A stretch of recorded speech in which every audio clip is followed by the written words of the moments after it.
का वर्गीकरण एवं गुणधर्मों में आवर्तता का भाग 1। तो चलिए देखते हैं कि इस वीडियो में हम क्या पढ़ने वाले हैं। तत्वों का वर्गीकरण क्यों आवश्यक है और डाब्राइनर का त्रिक नियम। तो चलिए शुरू करते हैं आज का पहला विषय, तत्वों का वर्गीकरण क्यों आवश्यक है। तत्वों के वर्गीकरण को समझने से पहले आइए जानते हैं वर्गीकरण के बारे में। स्क्रीन पर दिया गया चित्र एक स्कूल का है। स्कूल में बच्चों को भिन्न कक्षाओं में बांटा जाता है। यह भी एक तरीके का वर्गीकरण है। उसी तरीके से किसी कक्षाओं में भी आपने वर्गीकरण देखा होगा, क्योंकि बच्चों को उनके नाम या उनके रोल नंबर के हिसाब से बिठाया जाता है। यह भी एक तरीके का वर्गीकरण है।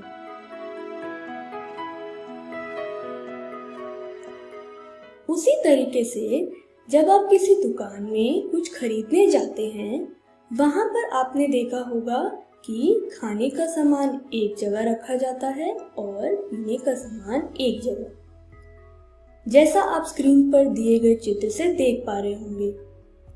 यह भी एक तरीके का वर्गीकरण है। पर क्या कभी आपने सोचा कि हम वर्गीकरण करते क्यों हैं? किसी भी चीज का वर्गीकरण करने से हमें उसका व्यवस्थित रूप या ऑर्गेनाइज्ड रूप मिलता है। जैसा आपने पहली स्लाइड में देखा था, स्कूल में हमने वर्गीकरण किया था, जैसे क्लास 11th एक तरफ, क्लास 12th एक तरफ। इससे हमें स्कूल में एक व्यवस्थित रूप मिला। उसी तरीके से आप स्क्रीन पर एक चित्र देख पा रहे होंगे। इस चित्र में आप सब्जियों का वर्गीकरण देख रहे होंगे।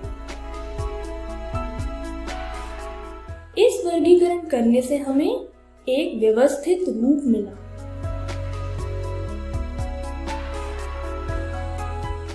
जब हम वर्गीकरण की बात रसायन विज्ञान में करें तो उसे हम रासायनिक वर्गीकरण कहते हैं।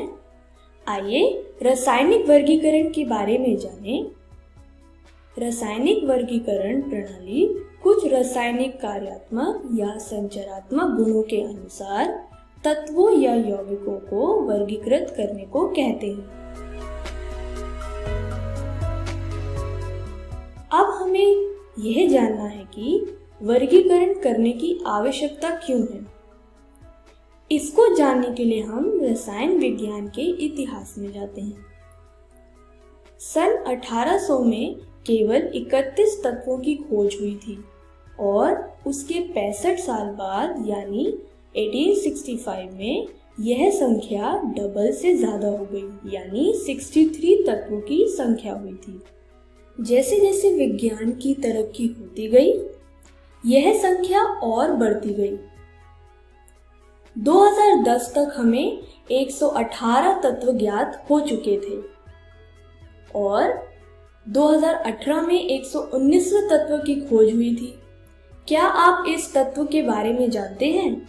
119वां तत्व जिसकी खोज 2018 में हुई थी, उसका नाम है अनउन्नियम या एका फ्रांशियम।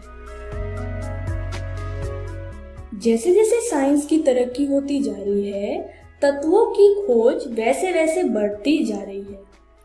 इसीलिए हमने इन तत्वों का वर्गीकरण किया ताकि हम इन सारे तत्वों को जान सके और इनके बारे में पढ़ सके। तत्वों के वर्गीकरण में हम आवधिकता या पीरियोडिसिटी की भी बात करते हैं। आइए अब हम आवधिकता के बारे में जानें। आवधिकता तत्व गुणों में बढ़ती परमाणु संख्या के साथ रुझान या पुनरावर्ती विविधताओं को संदर्भित करती है।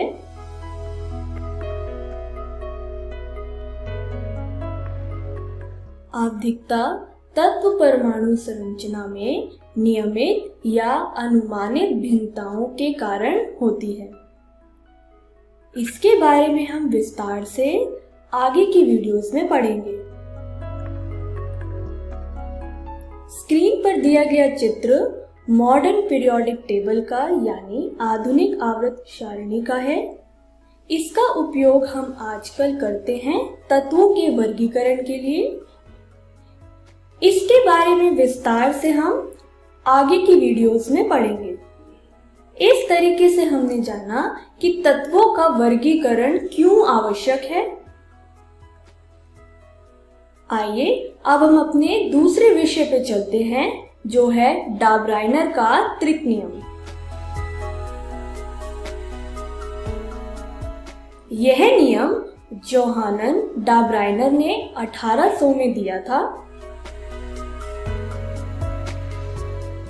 इस नियम के अनुसार तत्वों को 3 के समूह में व्यक्त किया था, जिसमें तत्व परमाणु भार के बढ़ते क्रम में व्यवस्थित थे।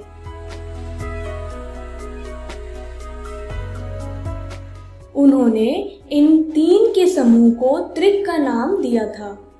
एक त्रिक में तत्वों में समान रासायनिक गुण थे।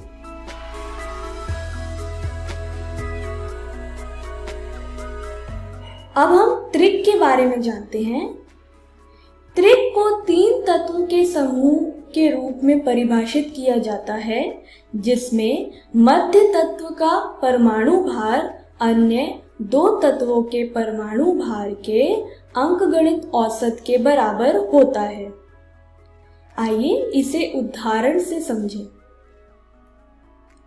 स्क्रीन पर दिया गया चित्र एक त्रिक का है। त्रिक के नियम के अनुसार अगर हम लिथियम और पोटेशियम के परमाणु भार का अंकगणित औसत करेंगे, जैसा कि आप स्क्रीन पर देख पा रहे होंगे, तो आंसर आएगा 23। सोडियम का परमाणु द्रव्यमान भी 23 है। इसीलिए लिथियम, सोडियम और पोटेशियम एक त्रिक बनाता है।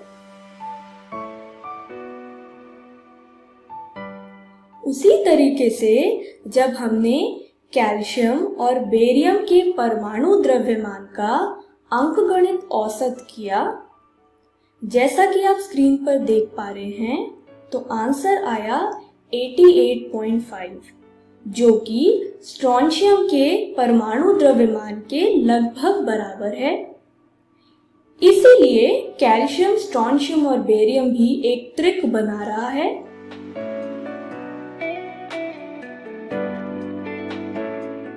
उसी तरीके से जब सल्फर और टेल्यूरियम का परमाणु द्रव्यमान का अंकगणित औसत किया गया, जैसा आप स्क्रीन पर देख पा रहे हैं, क्योंकि सिलीनियम का परमाणु द्रव्यमान 79 है और सल्फर और टेल्यूरियम के परमाणु द्रव्यमान का औसत भी 79.75 है, जो कि लगभग बराबर है। इसीलिए सल्फर, सिलीनियम और टेल्यूरियम भी एक त्रिक बनाता है। उसी तरीके से क्लोरीन, ब्रोमीन और आयोडीन भी एक त्रिक बनाता है, क्योंकि क्लोरीन और आयोडीन का परमाणु द्रव्यमान का औसत और ब्रोमीन के परमाणु द्रव्यमान लगभग बराबर है, जैसा कि आप स्क्रीन पर देख पा रहे होंगे। डॉबिनर के त्रिक नियम की कुछ उपलब्धियां हैं। आइए जानते हैं इन उपलब्धियों के बारे में। डॉबिनर ने तत्वों के वर्गीकरण के बारे में बताया था। यह नियम न्यूलैंड और मेंडलीव के नियम का आधार बना था। इस नियम की सबसे महत्वपूर्ण उपलब्धि यह थी कि पहली बार किसी तत्व के परमाणु भार और तत्व के गुणों के बीच संबंध को बताया गया था। डॉबिनर के त्रिक नियम की उपलब्धियों के बाद आइए इस नियम के दोष या सीमाएं के बारे में जानते हैं। नियम में हम बहुत बड़ी संख्या में तत्वों को वर्गीकृत नहीं कर सकते। इस नियम में हम उन तत्वों को वर्गीकृत करते हैं जो कि समान गुणों के नहीं होते।